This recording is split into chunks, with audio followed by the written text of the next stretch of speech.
since before the time of Jagular's Pride, Armand has always been very passionate about getting the message out there and educating people on what the reality is of captive lions in the cub petting industry.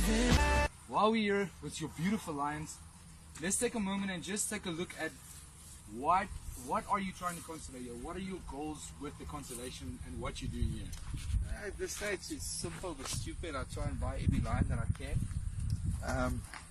Not any of these guys have been asked to be there. They're all captive born. People are breeding them, and if they don't get bought by places like us, keep them here, they'll end up at a hunting farm.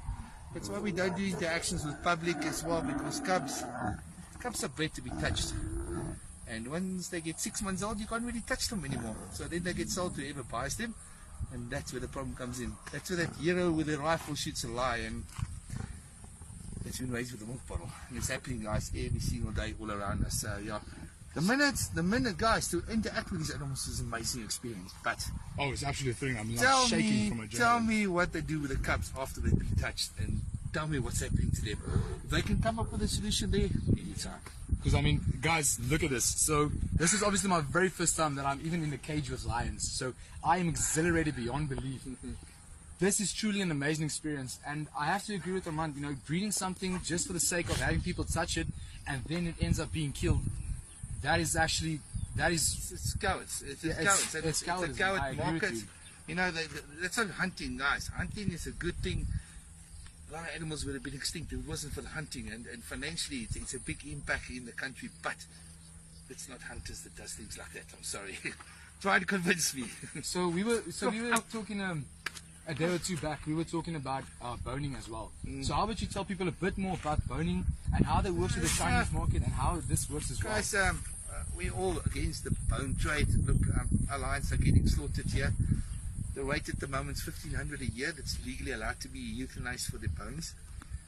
And you can fight and scream about it as much as you want, but imagine if it was illegal. The price will just shoot up like Balaboon, like a rhino horn, and then then we'll go into the captive lion market, into the wild lion market. There's only 3,000 wild lions in this country. I'll poach them in no time. I don't have any interest in breeding with lions.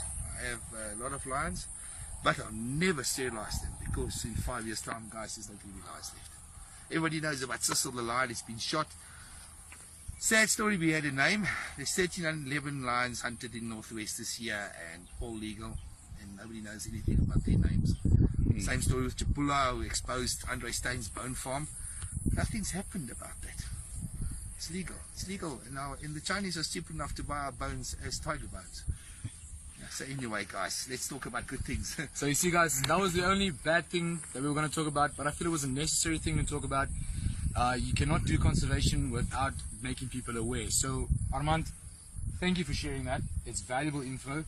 I hope you guys are learning from it. And again, do not support lion farms that allow you to interact with the cubs.